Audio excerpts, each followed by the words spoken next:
¿Qué tal amigos? Bienvenidos a una nueva entrega de Buenas Razones para Conversar. Soy Mónica Maruri y hoy les quiero presentar a Verónica Minaya, quien es la oficial de Ciencias Naturales de la Oficina de UNESCO en Quito. Ella hoy nos habla de los daños irreversibles del ambiente, de la emergencia y crisis climática que enfrentamos y nos habla de lo que podríamos o debemos hacer para tratar de atender a esta emergencia, a la importancia de la educación ambiental. Ella nos habla sobre las medidas urgentes que deben tomar quienes están a cargo de las políticas públicas, pero también los educadores. Escuchamos la entrevista. Bienvenida, Vero. Un honor tenerte en Buenas Razones para Conversar. Muchísimas gracias, Mónica, más bien por la invitación a este espacio. Sabes que el tema que me propongo conversar contigo y en el que estoy segura de que nos vas a poder iluminar, uso mucho esa palabra porque yo sí creo que el conocimiento ilumina, como que le abre luz a los espacios. Y además vivimos tiempos tremendos de confusión en temas de cambio climático, en temas de emergencia climática, de desinformación, en unos casos desinformación que intenta decirnos no pasa nada y desinformación que intenta decirnos hoy día cae el meteorito. Sí. Entonces, el motivo de esta conversación es un poco para aclarar y para aprender. Cuéntame un poco si debemos decir cambio climático o emergencia climática y cuál es la diferencia. Ya, a ver, ahorita ya estamos hablando de una emergencia climática y mucha gente que le llama una crisis climática. A veces ese término de cambio suena confuso, porque cambio muchas veces da el sentido de un cambio positivo, hay un cambio para bien, pero en relación al clima estamos experimentando ya efectos irreversibles. Estamos hablando de una emergencia climática que tenemos que hacer frente. La temperatura de la Tierra ha variado a lo largo de su existencia, ¿no? Hablamos de periodos cálidos, también periodos de glaciación.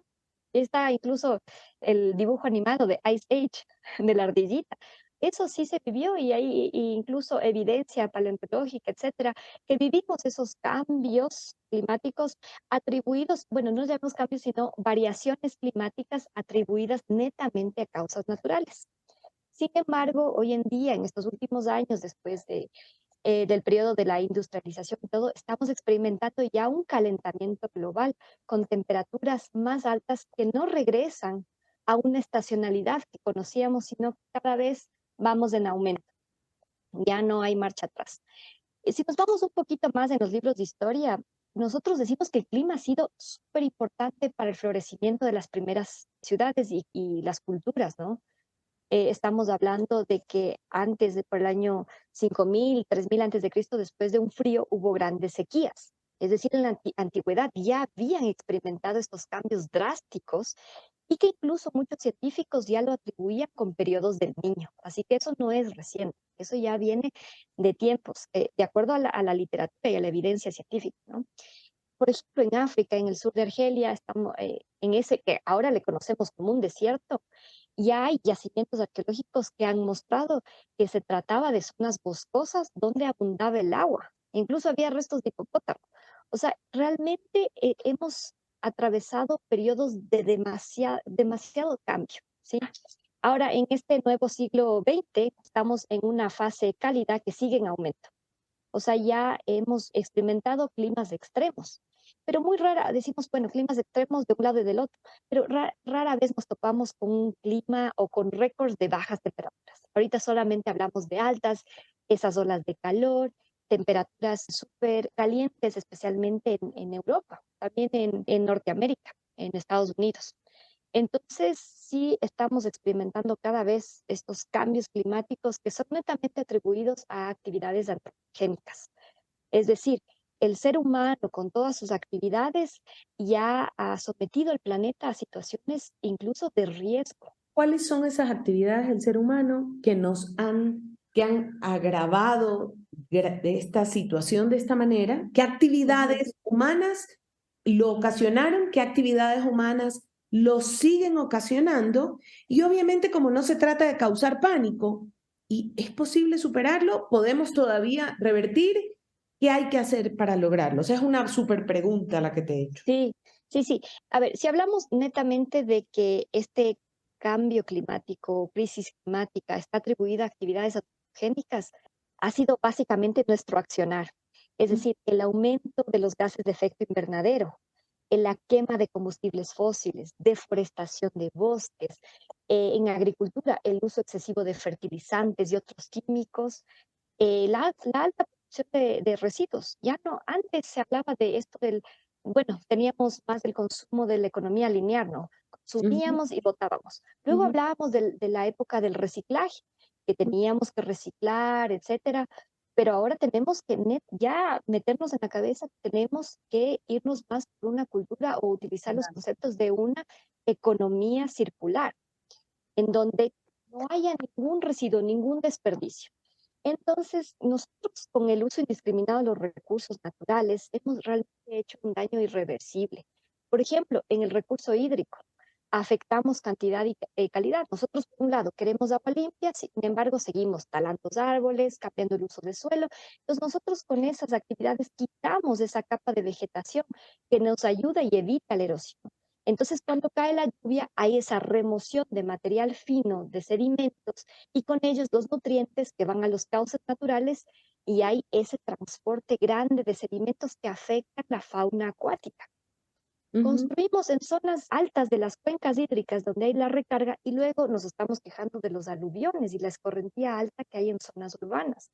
Ujú. Entonces nosotros somos responsables directamente de lo que pasa a nivel local.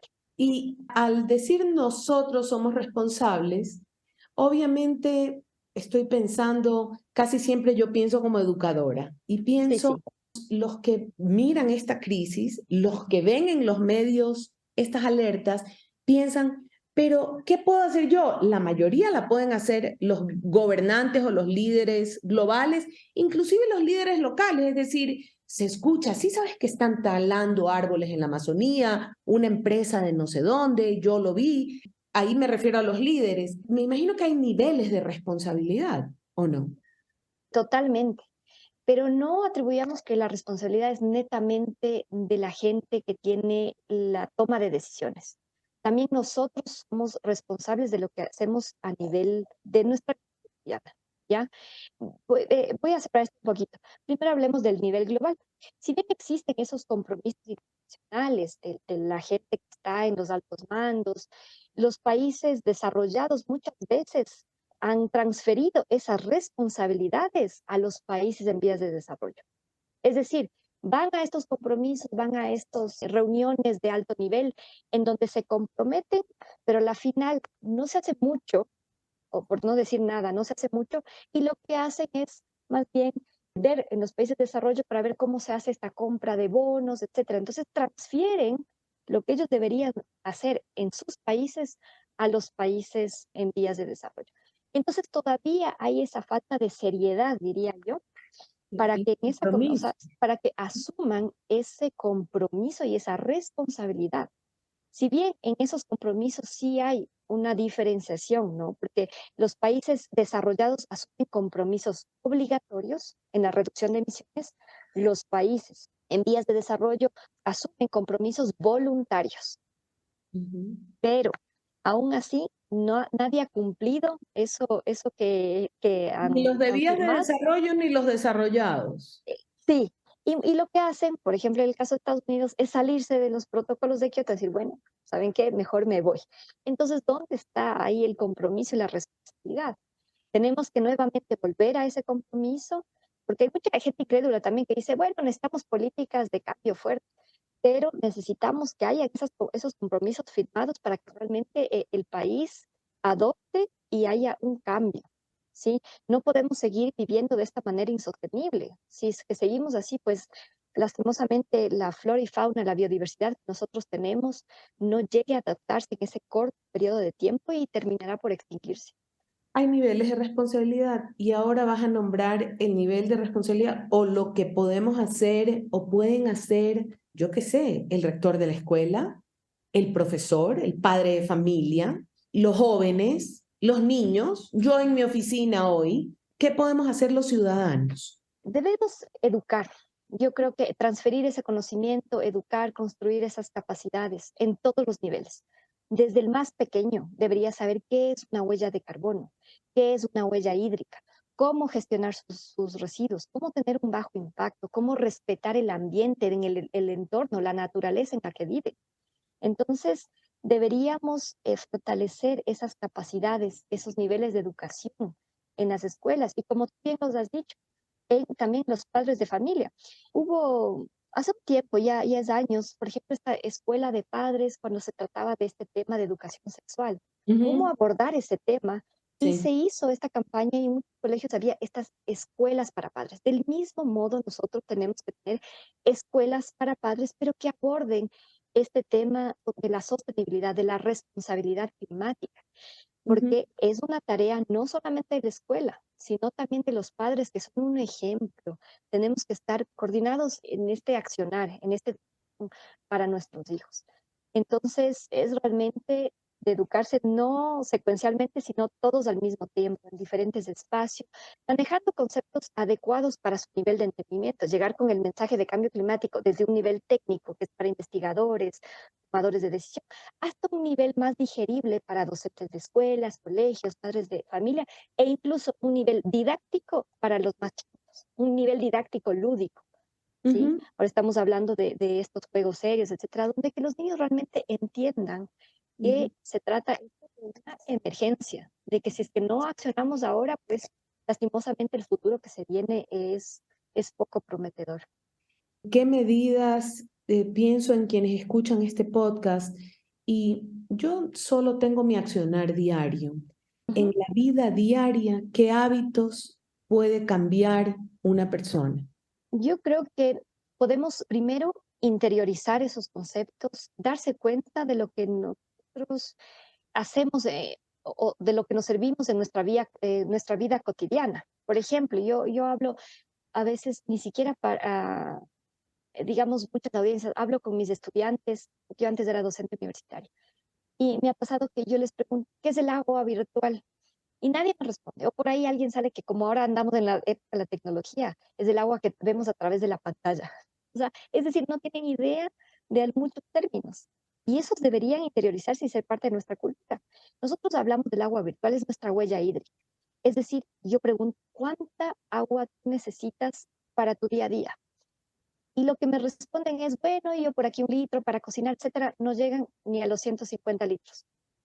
Si nosotros realmente hacemos un cálculo de esa huella hídrica para satisfacer nuestro estilo de vida, estamos hablando solamente del desayuno, más de 600 litros de agua. En vestimenta, ¿cuánto utiliza una camiseta de algodón, no es cierto?, para hacerse? Más de 2000 litros de agua. Un calzado, si es de cuero, si es sintético, necesitará diferentes litros de agua. En el almuerzo, para hacer una hamburguesa, para hacer la misma cerveza o una tacita de café. Digo, ¿cuánta agua necesitas para hacer una tacita de café? Y me dicen, unos 200 mililitros. Mentira. Para hacer el granito de café, para tostar, etcétera, es un proceso largo y nosotros estamos hablando de más de 150 litros para una tacita de 150 mililitros. Entonces, nosotros tenemos que realmente darnos cuenta del agua que utilizamos y de todo, digamos, lo que nos servimos del ecosistema. Sí, estamos hablando ya, como volviendo al tema anterior de la huella hídrica, de más de 13.000 litros de agua por persona en todo lo que nos servimos y utilizamos, desde los lentes, aretes, peor si hablamos de cosas que utilicen minería, ¿no? La huella hídrica de la minería es muy alta y mucha gente ignora esto. Entonces, lo que debemos es un poco interiorizar estos conceptos, darnos cuenta de tantas maravillas que nos servimos en la naturaleza y a veces no lo retribuimos, no cuidamos ese ambiente que nos sirve, esos ecosistemas, esos servicios ecológicos. Entonces, por ahí está, el darnos cuenta de lo que utilizamos, educarnos y seguir transfiriendo los conocimientos.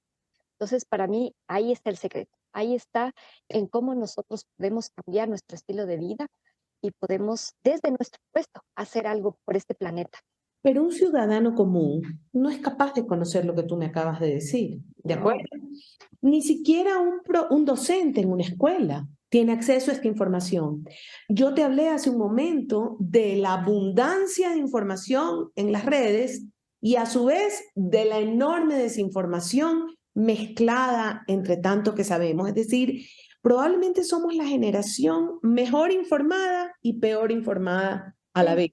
Porque sabes que cuando tengo tanta información mezclada, desinformación mezclada con información, termino no entendiendo nada. Tú me das sí, un ejemplo pequeñito y es lo que nos servimos el ecosistema. Me quedé espantada con las cifras que dijiste. Créeme que yo que tomo tanta agua, no es que voy a dejar de tomar agua, pero me voy a pensar tanto cada vez que me compro unos lentes y que cuánta agua se necesitó para este plástico, porque son para producir eso. lentes, cuánta agua se necesitó para los componentes de un teléfono celular, que entiendo que tienen unas partecitas de oro y ese oro para poder explotarlo y lavarlo y extraerlo.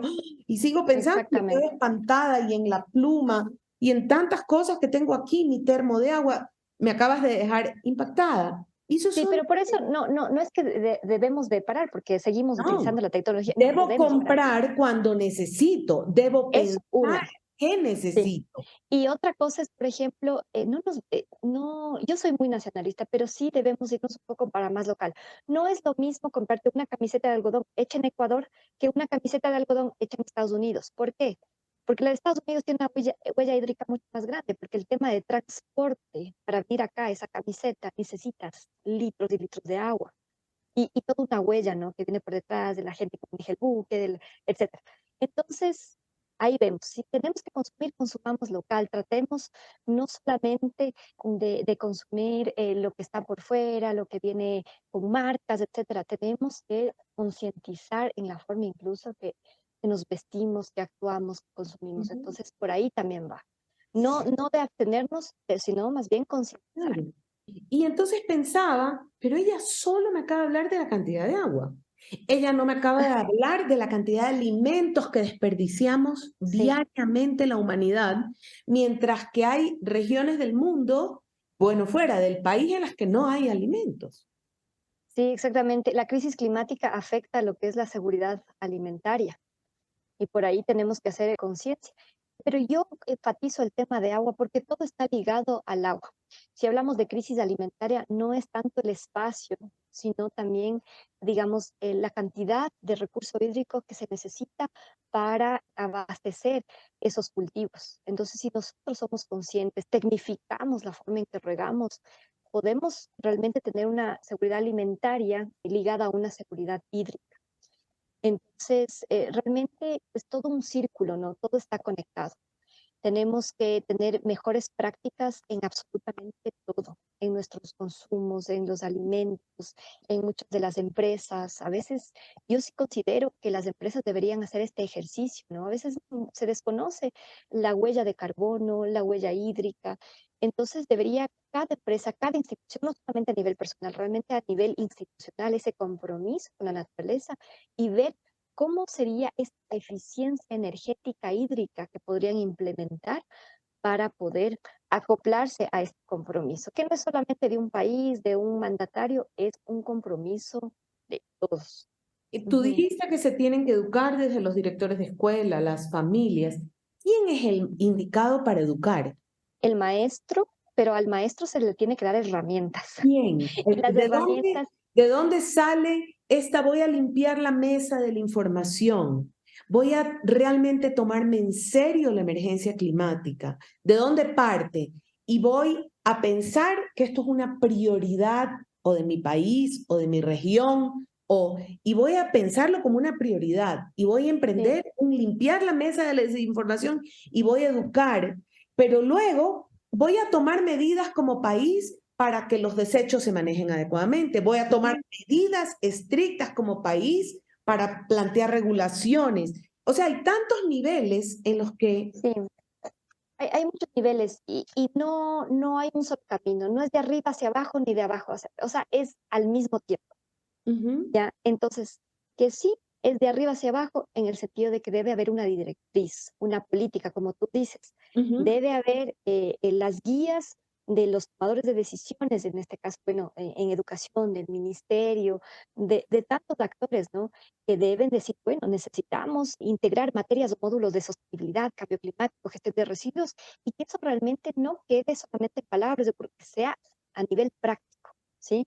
Pero también de abajo hacia arriba, porque muy poco hacemos. Si es que yo, por ejemplo, en mi casa reciclo, pero viene el camión de la basura y mete todo junto. Entonces, Exacto. mi esfuerzo no habrá valido la pena. Pero si Ujú. hay una política clara del envaseo, decir, bueno, los lunes recogemos solamente orgánico, el miércoles solamente tal, entonces ya hay, digamos, una decisión institucional. Eso lleva al usuario a cambiar su modus vivendi, ¿no? Y adaptarse a las reglas. Pero también, por otro lado, estamos nosotros que debemos acoplarnos a todo lo que se decida. Entonces, realmente va de varios niveles, no hay una receta, todos debemos actuar y mientras más se concientice a la gente, pues más rápido se van a implementar estas medidas. En muchos países no ha sido decisión a veces de los altos mandos, sino de jóvenes. Jóvenes han liderado manifestaciones por ahí, entonces ya los altos mandos ven, Se estamos aquí sienten una presión obligados. mediática, tenemos que actuar rápido, se sienten obligados a hacer algo y ahí se toman las decisiones, se hacen acuerdos, se firman, son parte de compromisos, etcétera, cuando hay esa presión social que les obliga. Entonces va de arriba para abajo y de abajo para arriba. Una última pregunta, nos quedan 2 minutos solo para decirte, tú estás en UNESCO y estás a cargo justamente del área de ciencias naturales y este es tu tema. ¿Qué ha hecho UNESCO y qué está haciendo UNESCO frente a la educación de este tema, ya que es uno de los deberes más importantes de UNESCO como organización de Naciones Unidas? Sí, en UNESCO llevamos 5 sectores y todos los sectores están alineados a estas prioridades, no solamente son de UNESCO, sino de Naciones Unidas, y que es unas prioridades ya identificadas por los Estados miembros. Y en ese sentido, todos estamos alineados a contribuir por una educación en desarrollo sostenible. Bueno, ahí está más el mandato del sector de educación, pero para eso tenemos que unirnos todos. No somos, digamos, sectores aislados. Manejamos muchos proyectos intersectoriales, incluso con otras agencias interagenciales, para poder poner énfasis y esfuerzos en todo lo que es educación ambiental, educación para el desarrollo sostenible, manejar estos currículums contextualizados.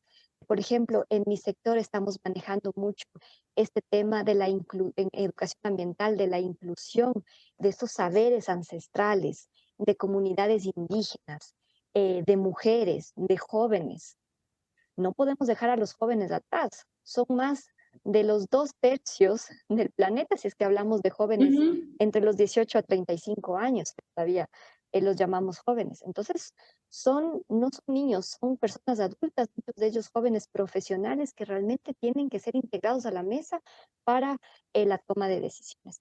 Entonces, desde UNESCO sí hacemos estos esfuerzos de incluir a todos estos, digamos, grupos minoritarios que necesitan realmente poner también su intelecto, su conocimiento.